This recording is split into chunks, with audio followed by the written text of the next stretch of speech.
मेरे channel supporting of pharmacy में। दोस्तों, आज का जो वीडियो है आप लोगों के लिए बहुत ही महत्वपूर्ण होने वाला है, क्योंकि आज के इस वीडियो में आप लोगों को दवाइयों को एकदम जुबान पर याद कराने के लिए ये वीडियो बना रहा हूँ, जिससे कोई भी दवा आप देखते हैं तो तुरंत देखते ही बता देंगे कि वो दवा किस कैटेगरी का दवा है, वो दवा किस काम में आएगा, देखते ही आप बता देंगे।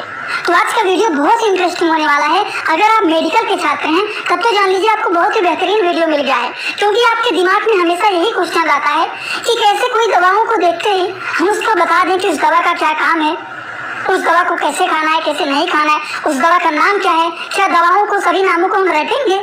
तो रटना नहीं है, हर एक दवाओं को एकदम आसान भाषा में याद कराने की कोशिश कराऊंगा, और याद कराने के साथ साथ और भी बहुत सारी दवाइयों के बारे में पूरा का पूरा डिटेल जानकारी आपको देने वाला हूं। तो आज का वीडियो महत्वपूर्ण है, ध्यान से सभी लोग पूरा देखना। अगर किसी को कुछ समझ में ना आए तो कमेंट बॉक्स में जरूर बताना। स्टार्ट करने से पहले मेरा एक ही रिक्वेस्ट है आप सभी लोगों से, अगर आप लोग सपोर्टिंग ऑफ फार्मेसी के इस चैनल पर नए हो तो प्लीज चैनल को सब्सक्राइब कर लेना, बेल आइकन नहीं दबाएं, दबा लीजिएगा, जिससे नई नई वीडियोस का नोटिफिकेशन आपको सीधा होम पेज पे ही मिल जाए और कहीं पर खोजने की आवश्यकता ना पड़े। तो चलिए स्टार्ट करते हैं। अब देखिए दोस्तों, जो दवाइयों का नाम है उसको जुबान पर रखने के लिए आपको फार्मूले याद करने पड़ेंगे। कौन से फार्मूले? दो फार्मूला होता है, एक होता है सफिक्स और दूसरा होता है प्रीफिक्स। अब देखिए बहुत सारे लोगों को यही नहीं पता होगा कि सफिक्स क्या होता है और प्रीफिक्स क्या होता है। तो चलिए एक एक करके जानते हैं। सबसे पहले समझेंगे सफिक्स, फिर समझेंगे प्रीफिक्स, और इन्हीं दोनों फार्मूले के बेस पर आपको दवाइयों के नाम को याद करना सिखाएंगे आज। चलिए सबसे पहले जानते हैं कि आखिरकार सफिक्स जो होता है ये क्या होता है। देखिए, जो सफिक्स होता है इसका मतलब होता है शब्दों के अंत में जो शब्द आते हैं उन्हें हम लोग सफिक्स कहते हैं। एग्जाम्पल जैसे समझिए, शूटर हो गया, मास्टर हो गया, डस्टर हो गया, तो सबके लास्ट में टर आया हुआ है ना। तो इस प्रकार के जो वर्ड होते हैं इसे हम लोग बोलते हैं सफिक्स। और प्रीफिक्स का मतलब क्या होता है? प्रीफिक्स का सिंपल अपोजिट डाल लीजिए, शब्दों के शुरू में जो शब्द आते हैं। और सफिक्स में क्या था? शब्दों के अंत में जो शब्द आते हैं। सफिक्स में शब्दों के अंत में जो शब्द आता है उसे सफिक्स कहते हैं। और प्रीफिक्स का मतलब होता है पहले, प्री का मतलब पहले, तो शब्द के शुरू में जो शब्द आते हैं उसे हम लोग प्रीफिक्स कहते हैं। एग्जाम्पल, डिस्टर्ब, डिसऑनेस्ट, डिस्चार्ज, तो सबके स्टार्टिंग में डिस आया हुआ है, तो इस प्रकार के वर्ड को हम लोग बोलते हैं प्रीफिक्स।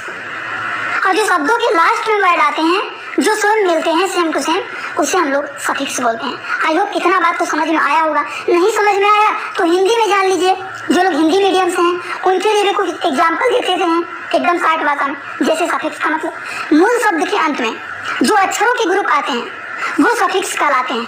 जैसे पढ़ाई, लड़ाई, लिखाई, सबके लास्ट में ई आया हुआ है, तो इस प्रकार के वर्ड को हम लोग सफिक्स बोलते हैं। और प्रीफिक्स क्या होता है? मूल शब्द के स्टार्टिंग में, शुरू में जो शब्द आते हैं उन्हें प्रीफिक्स कहते हैं। प्री का मतलब होता है पहले, जैसे उपमान, उपकार, उपचार, सबके स्टार्टिंग में उप आया हुआ है, तो इस प्रकार के वर्ड को हम लोग बोलते हैं प्रीफिक्स। अब जितने लोग यहाँ पर देख रहे हैं, अगर उतने लोगों को ये दो फार्मूला समझ में आ गया होगा कि सफिक्स का मतलब क्या होता है और प्रीफिक्स का मतलब क्या होता है, तो देखिए यही दोनों फार्मूले के बेसिस पर आप लोगों को कितनी सारी दवाइयों का नॉलेज एकदम आसान भाषा में देने जा रहा हूँ। तो ध्यान से वीडियो को देखना, बोर बिल्कुल भी मत होना, क्योंकि आप मेडिकल के छात्र हैं और आपको दवाइयों के बारे में A to Z नॉलेज रहना चाहिए। और दवाइयों के बारे में जब A to Z नॉलेज आपके पास कैसे रहेगा? क्या सभी दवाइयों के नाम को रटेंगे आप? रटना नहीं आप लोगों को। अब आपको फार्मूले के बेसिस पर सभी दवाइयों के नेम को याद करना है A to Z। तो चलिए अब दवाइयों के बारे में हम लोग देखना स्टार्ट करते हैं, और फार्मूले के बेसिस पर।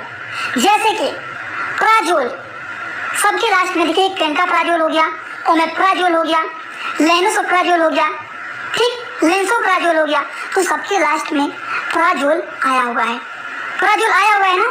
देखिए एक बात ध्यान रखना आप लोग, क्योंकि कुछ लोग आ जाते हैं कहते हैं फंगल इन्फेक्शन में जो जोल आता है, जैसे कि, तो यहाँ पर कुछ लोग कंफ्यूज हो जाते हैं किसके बारे में जान करके, वो फंगल इन्फेक्शन से कोरिलेट करने लगते हैं।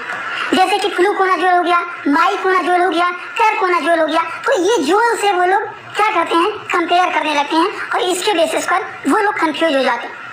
लेकिन उसमें आपको दूसरा फार्मूला बताऊंगा, उससे आप लोग थोड़ा बहुत परेशान मत होना, क्योंकि उसके लिए दूसरा फार्मूला है। ये जो प्राजोल आता है, जैसे पेंटाप्राजोल, ओमेप्राजोल, लेनोसोप्राजोल, ये एंटी अल्सर मेडिसिन होता है जिसका इस्तेमाल गैस्ट्रिक ट्रीटमेंट के लिए, गैस बन जाता है तो उस गैस को ठीक करने के लिए हम लोग प्राजोल की कैटेगरी का मेडिसिन इस्तेमाल करते हैं। और सबके लास्ट में जब प्राजोल आया हुआ है तो ये सफिक्स फार्मूला आ रहा है। किसका फार्मूला आ रहा है? सफिक्स का फार्मूला आ रहा है। शब्दों के लास्ट में जो सेम शब्द आते हैं उसे हम लोग सफिक्स बोलते हैं, जैसे कि पेंटाप्राजोल, ओमेप्राजोल, लेनोसोप्राजोल। तो क्या आ रहा है? सबके लास्ट में प्राजोल आया ना, तो ये हमारा सफिक्स के फार्मूले पर बैठ रहा है। तो अगर प्राजोल आता है तो ये गैस की दवाइयां हैं। समझ गए आप लोग? इसी के साथ और एग्जाम्पल जान लीजिए, जैसे कि फिनेक, जैसे कि ब्रोमफिनेक, डाइक्लोफिनेक, नेपाफिनेक। तो सबके लास्ट में क्या आया हुआ है? फिनेक आया हुआ है। डाइक्लोफिनेक हो गया तो फिनेक आया हुआ है ना, सबके लास्ट में फिनेक आया हुआ है। तो ये NSAID के क्लास का मेडिसिन होता है। इनका काम होता है दर्द को दूर करना, बुखार को ठीक करना, इन्फ्लामेशन हो गया है, कहीं पर सूजन हो गया है तो उसको ठीक करना। तो ये NSAID के क्लास का मेडिसिन होता है जिसके लास्ट में फिनेक आता है। ये भी हमारा सफिक्स के फार्मूले पर बैठ रहा है। सबके लास्ट में देखिए क्या आया हुआ है? फिनेक आया हुआ है। डाइक्लोफिनेक, नेपाफिनेक, ब्रोमफिनेक। समझ गए? कुछ और भी एग्जाम्पल जान लीजिए, जैसे कि फ्लॉक्सासिन, जैसे कि डेसिफ्लॉक्सासिन, लियोफ्लॉक्सासिन, ओफ्लॉक्सासिन। तो सबके लास्ट में क्या आया हुआ है? फ्लॉक्सासिन आया हुआ है। आया हुआ है ना। तो ये एक क्यूनोलोन्स के क्लास का एंटीबायोटिक होता है। ये एंटीबायोटिक मेडिसिन होता है। किस क्लास का? क्यूनोलोन्स क्लास का एंटीबायोटिक होता है। और ये जो होता है बैक्टीरियल इन्फेक्शन के अगेंस्ट काम करता है। अगर किसी को बैक्टीरियल इन्फेक्शन हो जाता है तो बैक्टीरियल इन्फेक्शन को ठीक करने के लिए हम लोग एंटीबायोटिक का इस्तेमाल करते हैं।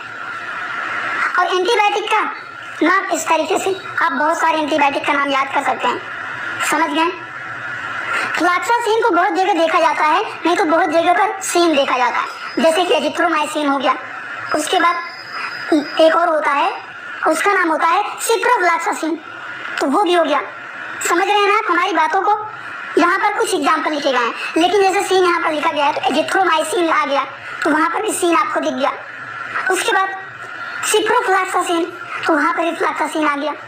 डेसिफ्लॉक्सासिन, लिवोफ्लॉक्सासिन, ओफ्लॉक्सासिन।